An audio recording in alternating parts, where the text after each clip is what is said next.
sisi viongozi ni wanadamu, ni watu na wanadamu. Tuna miko tumewekewa. Ukitufanyia assessment leo, unaweza ukatukuta only 30% tunafuata kweli hiyo miko ya uongozi. Sasa mna kazi ya kutulea huko na kuangalia ujazaji tu form na kukuleteeni ile tunafanya sana, lakini matendo mengine yetu binafsi huko ni mambo mengine. Kwa hiyo naomba mkasimamie maadili kwenye utumishi wa umma. Tumeharibika leo hii.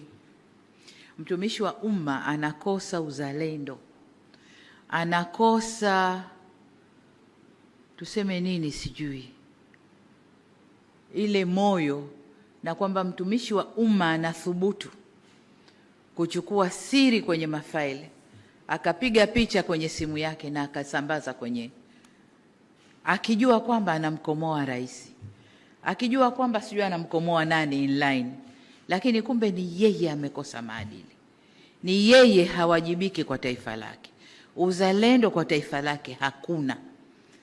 Kwa hiyo hayo ni mambo ambayo yapo. Hilo ni moja, lakini kuna mengi ndani ya utumishi wa umma.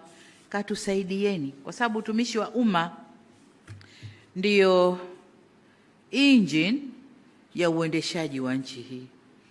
Basi nihitimishe kwa kuwataka wateule wote mkafanye kazi kuendana na viapo vyenu mlivyo hapa leo, mkawatumikie Watanzania kwa uadilifu na kwa uwezo wenu wote.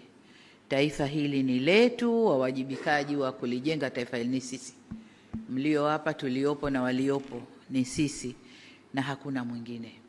Na kwa sababu ya uzuri na madhubuti wa taifa letu, mnaona yanayotokea leo. Kwamba nchi, watu kutoka kwingine wanataka kuja kuvuruga huku ndani.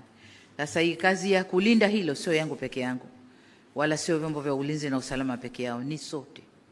Ni sote, kwa sababu wakikosa huku watapita huko, kupita mawizara, mashirika yetu, nani watataka kuingia huko kuvuruga. Naomba mkalinde taifa lenu. Hii ndio rasilimali yetu tulioachiwa, hatuna nyingine, nendeni kailindeni. Baada ya kusema hayo, niwashukuru sana sana sana na niwatakie kazi njema.